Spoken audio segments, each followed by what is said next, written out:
and I was 50 and I did not know who I was. Trust me, at 50, not knowing who you are hits differently. More I thought about it and more I went down the memory lane, and an old incident came to my mind when I was 22. And at 50, I gave up a well-paid career of mine to start something totally new. Confusion is not the opposite of clarity. It is the first step towards clarity. At 50, I checked all the boxes that are considered as mark of success. I was working in the software industry as a country head of a multinational company, having a stable and well-paid job. My wife was also working in another multinational company at a very good position. And both my children were studying in good school and college. I even had a well-planned retirement in place. Even though, as per societal standards, I was successful, but actually I was lost. It took 10 whole years of struggle that included giving up a well-paid career at 50 to find what I really wanted to do, start afresh, and be in a position where I can stand in front of you and share my journey. And one thing that made this possible was having clarity. Hi, my name is Amit Chawla and I'm a business clarity coach with 3 decades of corporate leadership experience and author of the book, The Clarity First. I coach young entrepreneurs and business owners gain clarity and accelerate their growth so that they can achieve their goals. Having lived almost half my life, I reached to a position where I did not know what to do next. And soon that uncertainty started feeling like a void. I knew there was something missing but had no clue what that was. Now, the story of what that missing link was goes back to 2017.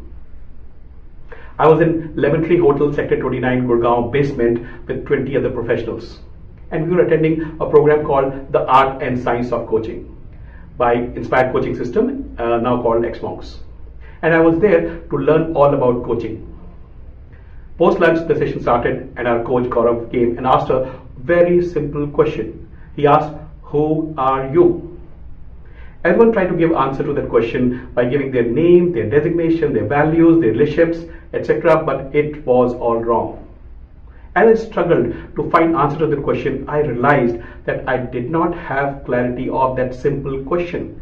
And I was 50 and I did not know who I was. On my way back home, everything else about the session was left behind, and what troubled me the most was that question, who am I? Trust me, at 50, not knowing who you are hits differently. More I thought about it and more I went down the memory lane, and an old incident came to my mind when I was 22. It was the year 1988 and I had just graduated as an engineer. I was an introvert person with very few friends but had a big dream of going abroad to do my masters. I had got admission in a US college and was in Delhi to get my visa. I went to the US visa office, submitted all my paper, and in 3 minutes my visa was rejected. I was told that I have incomplete paperwork. So I went back home, collected all the documents, and I applied the second time with the hope that I'll get the visa now. But it was again rejected. I was told that they're not convinced that I will come back to India. The third time I applied and I was again rejected. After 3 consecutive rejections, I had almost lost all hope. Even though I had all the paperwork in place, still my visa was being rejected again and again. I could see my dreams crumbling in front of me, but my dream was to go abroad and study there and do my masters. And that was the sole purpose for me to try again and again. So I decided, let me try once more. So 4th time I went to the US visa office and submitted all my paperwork.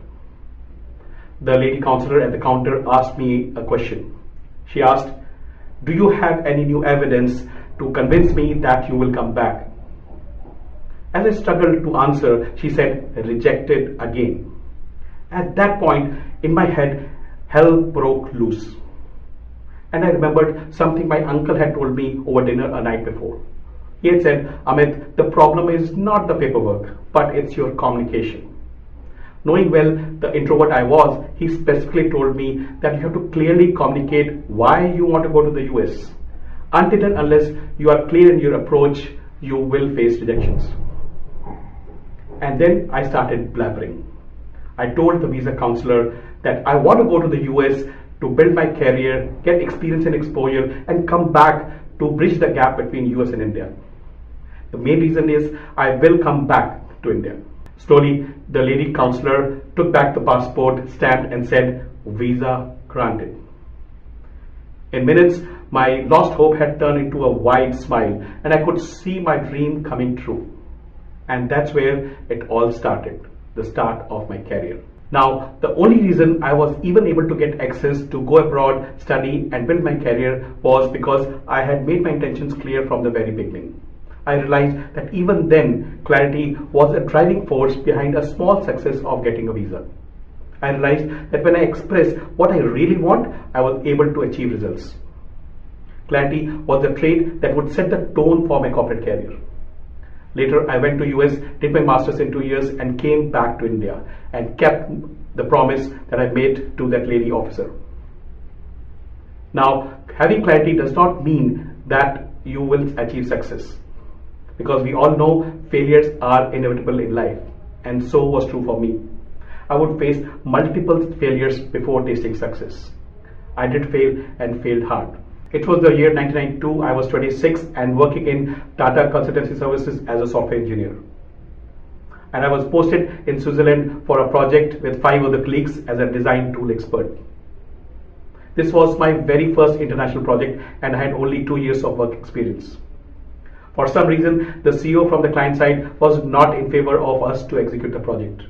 He would find problems in whatever we used to do. He would challenge us on tools, technology, strategies, and whatever we used to deliver. Behind the scene, he had hired a friend of his as a consultant to review the progress of the project. On one occasion, he found a mistake in our deliveries which we had not even done. We were not given a chance to explain our mistake. The team did not want to give up and wanted to try again and again. But after 4 months of trying and working hard, the project was called off. And we came back to India with our heads low. I had failed in the very first international project of my life. Now, from the career point of view, that was a small setback because projects do fail at times. But I took it personally. I did lose my sleep on it because I had worked hard only to fail. As luck would have it, after a year, I got another opportunity to go to Switzerland for a project and found myself in a similar consultant friend setup. This time I had clarity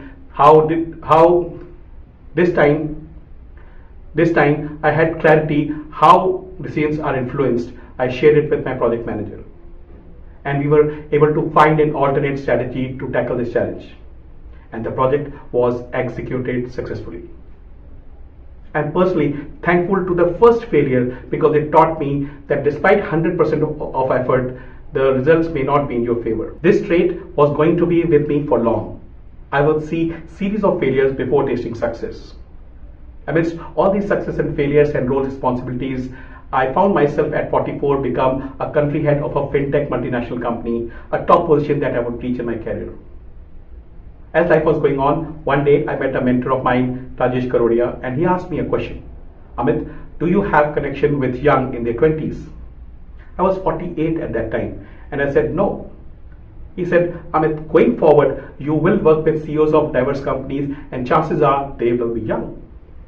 This point made me sit up and take notice, and I started figuring out how to connect with young. And then I started going to a co-working space, Innovate in Connaught Place, Delhi, and started mentoring some young entrepreneurs and started liking their company. I got clarity at that time that I enjoy their passion, their ideas, their energy, and I can bring my knowledge, my wisdom, and my experience to help them grow. While in the office, I was struggling to find that satisfaction and purpose, and here I was spending time with this young bunch of entrepreneurs who were in the beginning of their career and they were driven with purpose. This was the moment that I realized that I love coaching and I should be coaching young entrepreneurs to help them grow. This was the turning point of my life. I decided to quit the corporate career of mine to become a coach, a clarity coach. And at 50, I gave up a well-paid career of mine to start something totally new. Since then, I have immersed myself into coaching, learned from best of the coaches, got all the certification required, and started coaching young entrepreneurs to help them grow. Sounds crazy, but my learning and experience of life has taught me that it has been clarity throughout, which has helped me overcome all challenges. Now, there's a very common term called confusion. If in life you ever have been confused, you would understand the feeling of pressure. But confusion is not a bad word. In fact, confusion is not the opposite of clarity. It is the first step towards clarity because it makes you think of whatever you're confused about. It could be switching your job, finding a college to attend, or shifting to a new city for a dream job, whatever it may be. If I would have not thought of why I really wanted to go to US, I would not have been able to build my career. Now, there is nothing as intense as moment of clarity, when suddenly you see what is really possible for you. My only takeaway for all of you is if you are confused right now in life, then it is okay. All you have to do is take the first step towards clarity by asking the right question. Asking the right question and then seeking the answer will help you achieve your goals and find success. Thank you and God bless. Tell us what you think about this video and don't forget to like, share and subscribe.